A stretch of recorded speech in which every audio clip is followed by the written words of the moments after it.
Hi friends, अभी कुछ दिन पहले मैंने एक बहुत ही अच्छा सोशल मीडिया पे एक बहुत ही अच्छी चीज़ पढ़ी जो मुझे बहुत अच्छी लगी, जो मैं आपसे शेयर करना चाहती हूँ, जो हमारे धर्म से जुड़ी हुई है।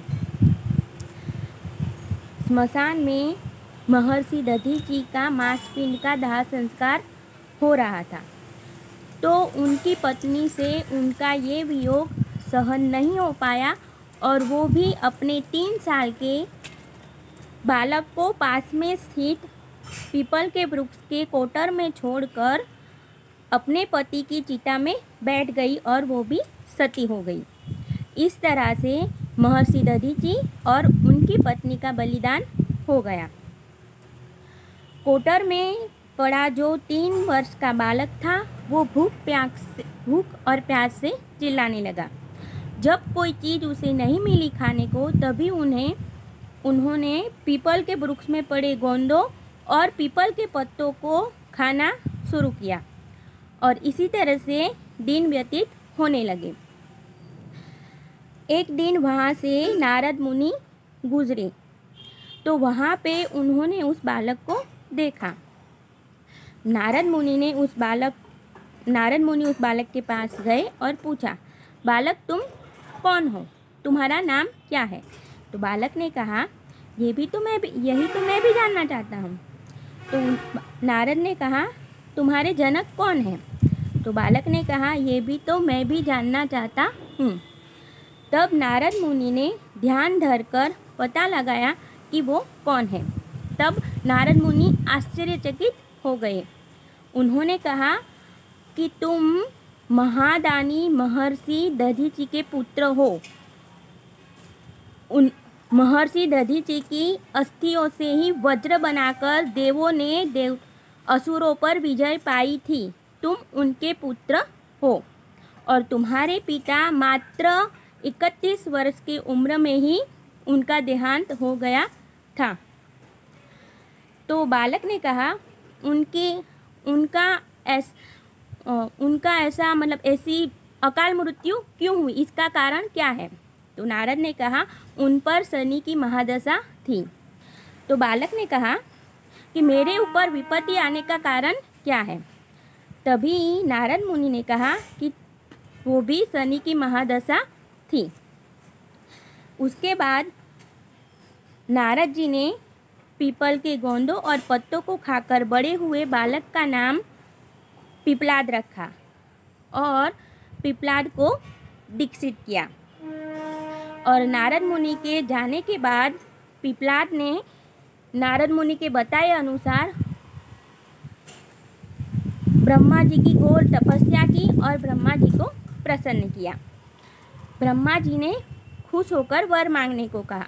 तब पिपलाद ने अपनी दृष्टि मात्र से किसी भी वस्तु को जलाने किसी भी चीज़ को जलाने की शक्ति मांगी।